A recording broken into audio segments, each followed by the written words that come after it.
Good day, everyone. My name is Teacher Bofel, and welcome to another day of learning for Mathematics 8. Today, you're going to learn about postulates, theorems, and properties on parallel lines cut by a transversal. Let us first start by the definitions. Parallel lines are the lines in the same plane that go in the same direction and never intersect. Transversal, on the other hand, is a line that passes through two lines in the same plane at two distinct points. We have here an illustration. The transversal is the line that passes through the parallel lines which are labeled on screen. As you can see, there are two lines here. They are called parallel lines. They never intersect. Let us start by understanding what is parallel postulate. As you can see, a parallel postulate states that if there is a line and a point not on the line, then there is exactly one line through the point that is parallel to the given line. We have here an illustration for you to understand better the concept on parallel postulate. When parallel lines are cut by a transversal, there are different angles formed.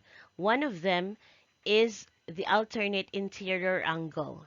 We have the parallel alternate interior angles theorem. Before we proceed to that, let us first understand and define alternate interior angles. These are angles that are two non-adjacent interior angles on opposite sides of the transversal. When we talk about parallel alternate interior angle theorem, it states that if two parallel lines are cut by a transversal, then any pair of alternate interior angles are congruent. For you to have a clearer understanding on parallel alternate interior angles theorem, we have here an illustration. As you can see, there are two parallel lines here cut by a transversal. In here, there are highlighted angles, and they are called alternate interior angles. So we have there angle 3, which is in blue, and angle 6, which is also in blue. Angle 4 is in pink, while angle 5 is also in pink. Angle 3 is congruent to angle 6 as per alternate interior angles theorem, and angle 4 is congruent to angle 5. So since they are alternate interior angles, then they are congruent. Another angles formed when parallel lines are cut by a transversal are the alternate exterior angles. These are two non-adjacent exterior angles on opposite sides of the transversal. When we say exterior, they are outside. So parallel alternate exterior angles theorem states that if two parallel lines are cut by a transversal, then any pair of alternate exterior angles are congruent. For you to have a better understanding on parallel alternate exterior angle theorem, we have here an illustration. As you can see, we have here two parallel lines, lines S and H, and they are cut by a transversal. So when we talk about alternate exterior angles, we have angles 1, 2, 7, and 8. And since we are highlighting the word alternate, meaning to say 1 and 8 are alternate exterior angles. 2 and 7 are also alternate exterior angles. And as per theorem that we have discussed a while ago, angle 1 is congruent to angle 8, while angle 2 is congruent to angle 7. Again, remember, this is on parallel alternate exterior angle theorem. The third angles formed when parallel lines are cut by transversal are the corresponding angles. Corresponding angles are two non-adjacent angles, one interior and one exterior on the same side of the transversal. Please take note of the words non-adjacent, one interior, one exterior, and they are on the same side of the transversal. And the parallel corresponding angles theorem states that if two parallel lines are cut by a transversal, then the corresponding angles are congruent. For you to understand better the concept on parallel corresponding angles theorem, we have here an illustration.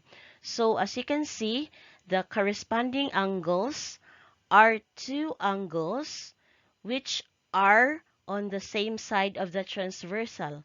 One is exterior and its corresponding angle is in the interior. So we have here angles 1 and 5 which correspond to each other. Angles 2 and 6 correspond to each other. Angles 3 and 7 also correspond to each other. And angles 4 and 8 correspond to each other. And these corresponding angles are congruent. So, if angle 1 is 96, angle 5 will also be 96. If angle 2 is 84, angle 6 will also be 84.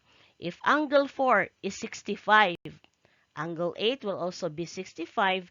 And if angle 3 is 59, angle 7 will also be 59.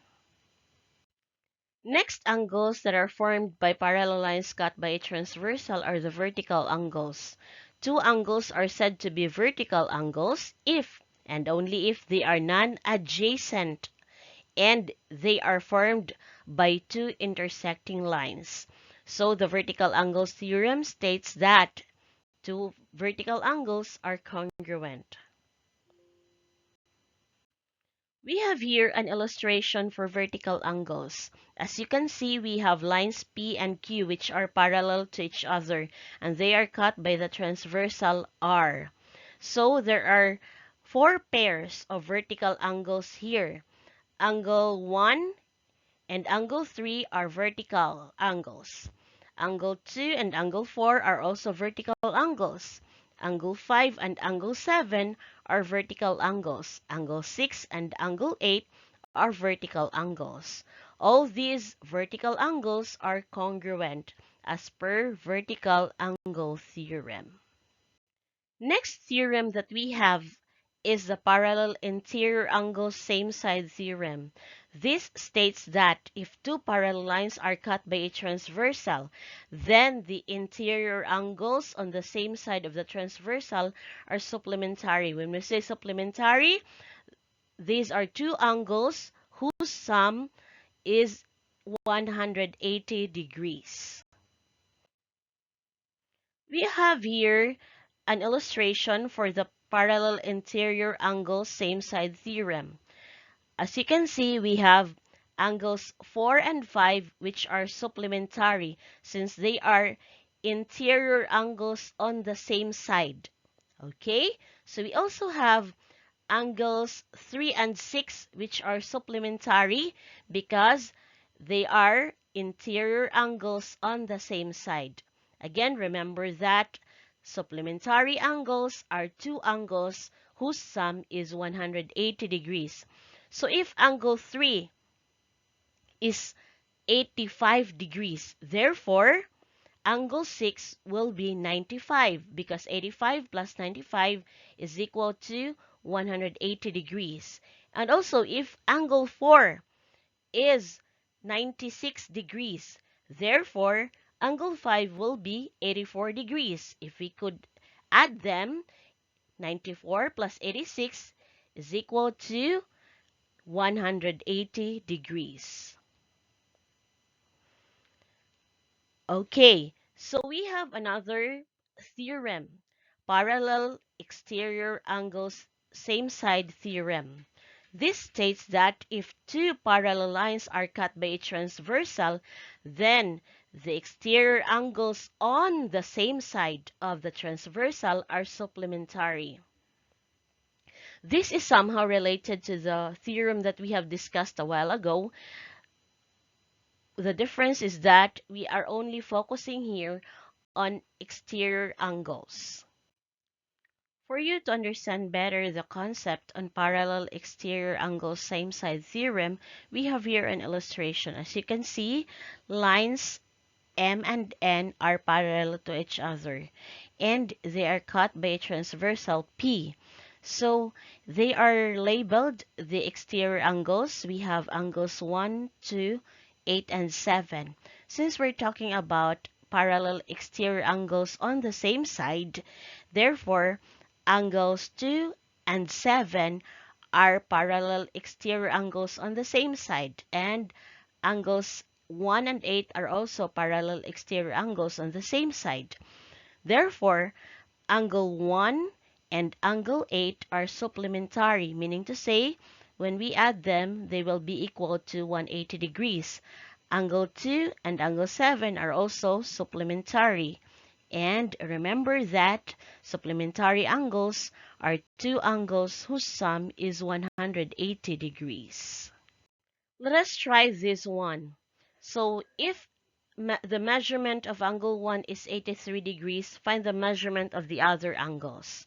So we have here angle 2 is 97 degrees. So they are linear pair. In our previous discussions, last week we have already discussed about linear pairs. So linear pairs are supplementary, which means their sum is 180 degrees. So angle 1 is 83 plus 97, that is equivalent to 180 degrees. Since angle 1 is vertical to angle 4, then they have the same measurement. That is why we have here angle 4 also measures 83 degrees. Angle 3, on the other hand, is vertical to angle 2. Since angle 2 is 97 degrees, of course, angle 3 will also be 97 degrees since they are vertical to each other. We have here angle 5. Angle 5 is 83 degrees. Remember that we have discussed a while ago that alternate interior angles are congruent. So since 4 and 5 are alternate interior angles, therefore they will have the same measurement. So since 4 is 83, 5 will also be 83. And since 6 is the alternate interior angle to 3, therefore they will have the same measurement. That is why we have 97 degrees, which is equal to the measurement of angle 3. Meanwhile, we have angle 7. Angle 7, if you could see on screen, is a vertical angle to angle 6. Therefore, they will have the same measurement. Angle 6 is 97, therefore angle 7 also will be 97 degrees. And angle 5 is vertical to angle 8. Therefore, angle 8 will be also 83 degrees since angle 5 is equivalent to 83 degrees. So this is just easy for you to follow, especially we have already had the discussions a while ago on these different theorems from the alternate interior angles to the vertical angles and the same side theorems. This time it will be your turn to answer the following. If the measurement of angle 5 is 64 degrees, you're going to find measurements of angle 1, angle 2, angle 3, angle 4, angle 6, angle 7, and angle 8. You're going to write your answers on a 1/4 sheet of paper. That's all for today. Good luck, everyone, and hope you have a wonderful day ahead. Thank you, everyone, and God bless us all.